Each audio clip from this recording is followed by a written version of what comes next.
बिस्मिल्लाहिर्रहमानिर्रहीम। हम descending tracts के बारे में देख रहे थे कि वो दो तरह के होते हैं, कॉर्टिकल और सब कॉर्टिकल। कॉर्टिकल को हमने देख लिया, आज हम सब कॉर्टिकल ट्रैक्ट्स को देखेंगे, सब कॉर्टिकल डिसेंडिंग ट्रैक्ट्स।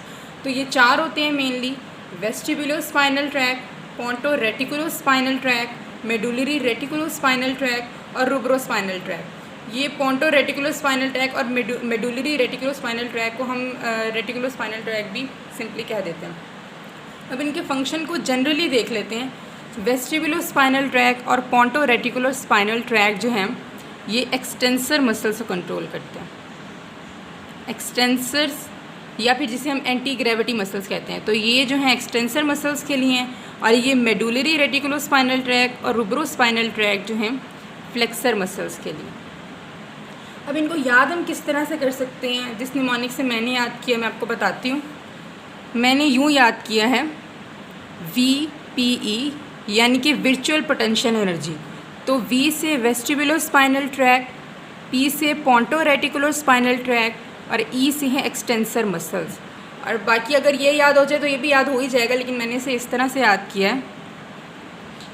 एक टायर की फैक्ट्री का नाम है मद्रास रबर फैक्ट्री, तो MRF उसे कहते हैं generally, MRF Madras rubber factory. तो इससे हम याद कर सकते हैं ये मेडुलरी रेटिकुलोस्पाइनल ट्रैक्ट, R है रूब्रोस्पाइनल ट्रैक्ट और F से हम कहते हैं फ्लेक्सर मसल। या सिंपली आप याद कर लें VPE वेस्टिबुलोस्पाइनल और पोंटोरेटिकुलोस्पाइनल जो है वो एक्सटेंसर को कंट्रोल करते हैं और बाकी दो जो हैं वो फ्लेक्सर को कंट्रोल करते हैं। तो हम पहला शुरू करते हैं वेस्टिबुलोस्पाइनल ट्रैक्ट। VPE से हमें याद है कि ये एक्सटेंसर मसल्स को इसने इनर्वेट करना है या उन्हें कंट्रोल करना है, तो एक्टिवेट करते हैं एक्सटेंसर मसल को और इसकी ऑपोजिट फ्लेक्सर मसल को इनहिबिट भी करते हैं, यानी कि उसको इनहिबिट करके एक्सटेंसर की एक्टिविटी को कंट्रोल करते हैं। अब इस ट्रैक्ट को देख लेते हैं, इसका पाथवे किस तरह से। तो ये मैंने यहाँ पर ड्रॉ किया हुआ है। ये जो है शुरू होता है वेस्टिबुलर न्यूक्लियर कम्प्लेक्स से। वेस्टिबुलर न्यूक्लियर कम्प्लेक्स जो है वो पॉन्स और मेडुला के अंदर जो 8 क्रेनियल नर्व है उसके न्यूक्लियस हैं।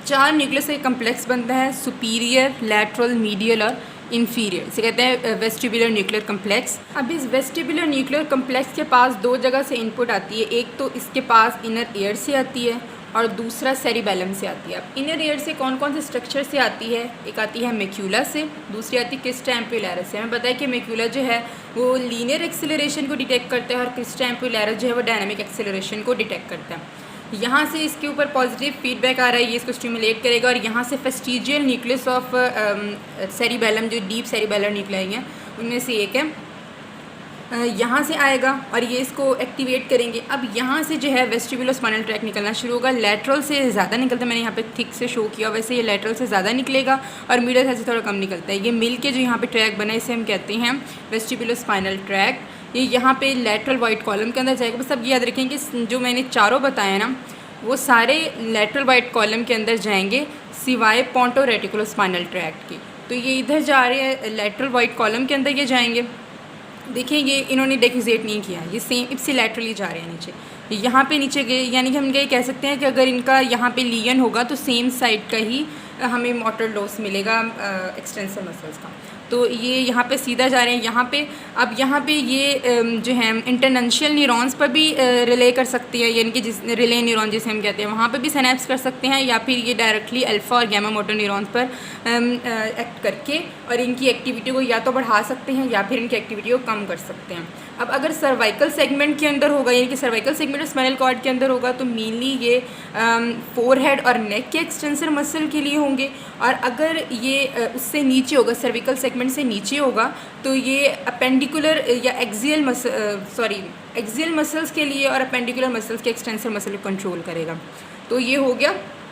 अब एक्सटेंसर मसल्स की ओवर एक्टिविटी को इनहिबिट करने के लिए रेड न्यूक्लियस से इनहिबिटरी फाइबर्स भी यहाँ पे आ रहे होते हैं। इस तरह से हमारा ये ट्रैक कंप्लीट हो गया। हमने अभी तक क्या देखा कि वेस्टिबुलर न्यूक्लियस कम्प्लेक्स से शुरू होता है, यहाँ पे इनपुट दो जगह से आती है, मेक्यूला क्रिस्टा एम्पुलैरिस से और फेस्टिजियल न्यूक्लियस से। उसके बाद यहाँ से लैटरल से थोड़ा ज़्यादा फाइबर्स निकलते हैं और मिडल से निकल के लैटरल वाइट कॉलम के अंदर जाते हैं। वहाँ से फिर ये जो है एंटीरियर ग्रे हॉर्न के अंदर जाके वहाँ पर या तो इंटरनेंशियल न्यूरॉन्स या रिले न्यूरॉन्स पे सिनैप्स करेंगे या फिर डायरेक्टली अल्फा और गैमा मोटर न्यूरॉन्स पे रिले करेंगे, सिनैप्स करेंगे और ये जो है फिर एक्सटेंसर मसल की एक्टिविटी को कंट्रोल करेंगे।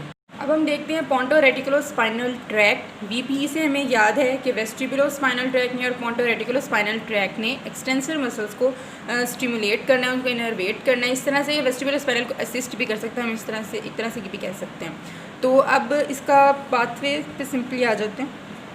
इसके पाथवे पे देखें, हमने यहाँ से शुरू करना है। रेटिकुलर फॉर्मेशन हमें पता है कि मिडब्रेन पॉन्स और मेडुला के लेवल पर होती है, ज़्यादातर पॉन्स और मेडुला में होती है। तो ये रेटिकुलर फॉर्मेशन है, ये न्यूरॉन सेल बॉडीज़ का पूरा एक मेशवर्क होता है, जिससे कलेक्शन होता है, मेशवर्क होता है, जिससे हम ये कहते हैं रेटिकुलर फॉर्मेशन।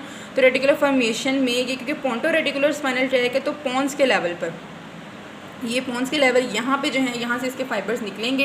अभी देख सकते हैं कि ये इप्सिलैटरली जा रही हैं और कुछ जो है कॉन्ट्रालैटरली जा रहे हैं। तो इनकी यही खासियत है, ये जो रेटिकुलर स्पाइनल ट्रैक्ट है ये इप्सिलैटरली भी जा सकते हैं और कॉन्ट्रालैटरली भी जा सकते हैं।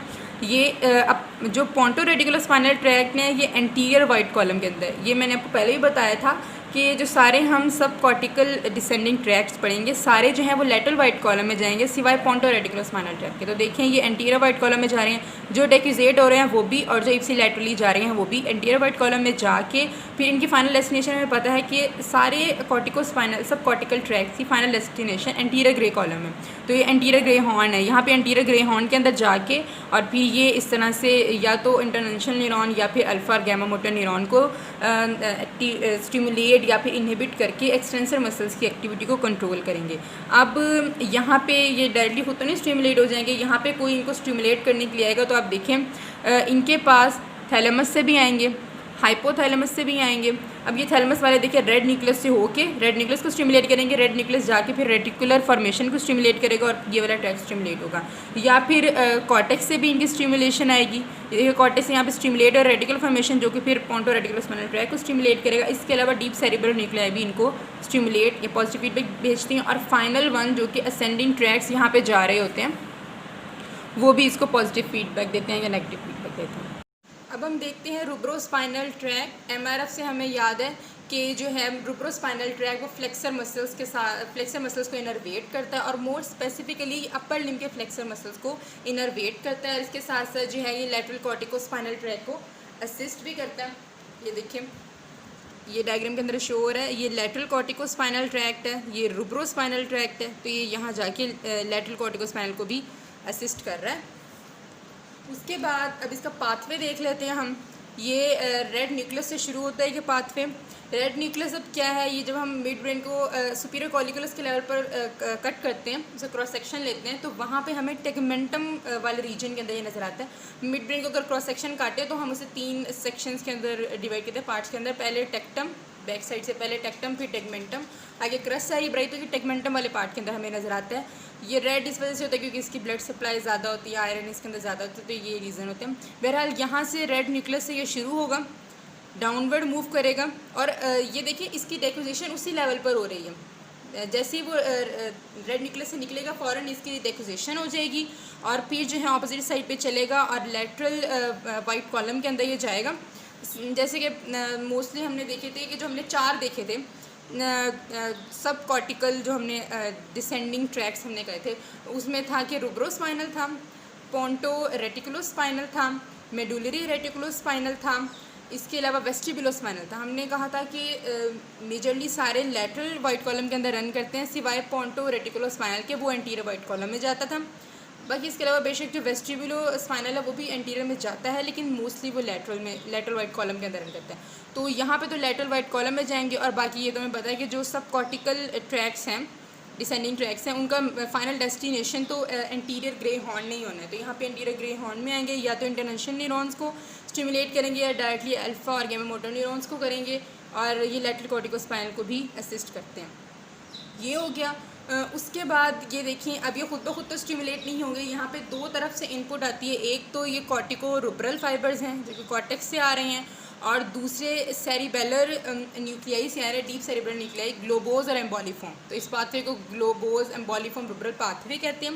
ये जो सेरिबेलम के न्यूक्लियाई ये पाथवे है, ये प्रोप्रियोसेप्शन के बारे में इंफॉर्मेशन देता है रेड न्यूक्लियस को, ताकि वो एक प्रॉपर जो है मूवमेंट करवा सके फ्लेक्सर मसल्स की। ये यहाँ से बाहर हैं, इसके अकॉर्डिंग फिर यहाँ पे मूवमेंट होगी। उसके बाद मेडुलरी रेटिकुलोस्पाइनल ट्रैक भी हमें पता है कि एमआरएफ से हमें याद है कि इसने फ्लेक्सर मसल्स को इनर्वेट करना है।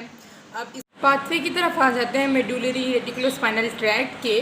तो ये ज़ाहिर सी बात है, नाम से ज़ाहिर हो रहा है कि जो रेटिकुलर फॉर्मेशन है, मेडुला के लेवल पर जो रेटिकुलर फॉर्मेशन है वहाँ से शुरू होगा। कुछ फाइबर जो हैं वो डिक्यूजेट कर जाएंगे, बाकी जो है सेम साइड पे जाएंगे। ये हमें पता है कि इन्होंने सारों ने लेटरल वाइट कॉलम के अंदर जाना होता है। लेटरल वाइट कॉलम से इनकी फाइनल डेस्टिनेशन जो होती है इसी लेवल ऑफ स्पाइनल कॉर्ड पे भी जा सकते हैं, उससे नीचे वाले पे भी जा सकते हैं। तो ये जो है इन्होंने एंटीरियर ग्रे हॉर्न के अंदर जाना होता है, वहाँ इंटरनेशनल न्यूरॉन्स या फिर डायरेक्टली अल्फा और गैमा मोटर न्यूरॉन्स पर इन्होंने उसको स्टिमुलेट कर देना है, जिन्होंने फिर जाके एक्स्ट्रा फ्यूजल इंट्राफ्यूजल फाइबर जो है उनको इनरवेट करना होता है। और बाकी वही इसके इनपुट कहाँ से आती है, तो कॉर्टिको रेटिकुलर फाइबर्स यहाँ से आते हैं। ये इसके अलावा जो स्पाइनो रेटिकुलर फाइबर्स यानी कि जो असेंडिंग फाइबर्स जा रहे हैं ऊपर की तरफ, लेटरल कॉर्टिकोस्पाइनल जो पेन फाइबर्स लेके जा रहे हैं, हमने देखा था कि वो रेटिकुलर फॉर्मेशन को एक्टिवेट करते हैं, या dorsal column medial meniscal pathway वो भी रेटिकुलर फॉर्मेशन की तरफ इन्फॉर्मेशन भेजता है। तो यहाँ से जो है ये इनरवेट कर रहे हैं, जिसकी वजह से ये वाली मूवमेंट हो रही है। इन्होंने फ्लेक्सर मसल्स को इनरवेट करना है। हमारे मेजर सब कॉर्टिकल ट्रैक्ट्स तो कंप्लीट हो गए, सब कॉर्टिकल डिसेंडिंग ट्रैक्ट्स। अब एक रहता है माइनर टेक्टोस्पाइनल ट्रैक्ट। अब ये टेक्टोस्पाइनल क्या है, ये विजुअल स्टिमुलाई के रिस्पॉन्स के अंदर रिफ्लेक्स पोस्चुरल मूवमेंट कराता है। मतलब हमने कोई चीज़ देखी तो जो स्पॉन्टेनियसली हमारा एक्शन होता है, रिफ्लेक्स एक्शन जो होता है, वो उसके अंदर ये टेक्टोस्पाइनल ट्रैक्ट इन्वॉल्व होता है। अभी कहाँ से शुरू होता है, देखिए यहाँ से विजुअल स्टिमुलाई से रिसीव हुआ, ये सुपीरियर कॉलिकुलस से शुरू होता है। अब सुपीरियर कॉलिकुलस जो है ये या तो डिक्यूजेट के ऑपोजिट साइड पे जाएगा या फिर सेम साइड पे जाएगा, और इसने रन करना होता है एंटीरियर वाइट कॉलम के अंदर। एंटीरियर वाइट कॉलम में और फाइनल डेस्टिनेशन बाकी सब कॉर्टिकल ट्रैक्ट्स की तरह एंटीरियर ग्रे हॉर्न ही होती है। यहाँ पे जाके फिर ये भी बिल्कुल उसी तरह से अल्फा और गैमा मोटर न्यूरॉन्स को जाके स्टिमुलेट कर देता है। इसके अलावा साथ में मीडियल लॉन्गिट्यूडनल फेसिकुलस भी चल रहा होता है, तो ये उसको भी इनर्वेशन प्रोवाइड करता है, ताकि आई की, क्योंकि जब हम मूव करते हैं तो साथ में हमारी आइज़ की भी मूवमेंट होती है, आइज़ के मसल्स की भी मूवमेंट होती है, तो उसको भी इनर्वेशन प्रोवाइड करता है। और जिस तरफ हमारा हेड मूव करता है उस तरफ हमारी आइज़ भी मूव करती है और साथ में हमारी बॉडी भी मूव करती है। तो टेक्टोस्पाइनल ट्रैक्ट इसलिए इंपॉर्टेंट है। बाकी एक और ट्रैक्ट भी है माइनर लाइवोस्पाइनल ट्रैक्ट जो है, वो उसमें सिंपल इतना है कि वो इन्फीरियर लाइब्रेरी न्यूक्लियस से शुरू होता है, और बाकी जैसे ये टेक्टोस्पाइनल है उसी तरह से ही वो जाता है, लेकिन उसका कोई फंक्शन डिफाइन नहीं है और उसकी ये भी डिफाइन नहीं है कि वो अलग से ट्रैक्ट है भी या नहीं है। बाकी हमारे सारे ट्रैक्ट्स कंप्लीट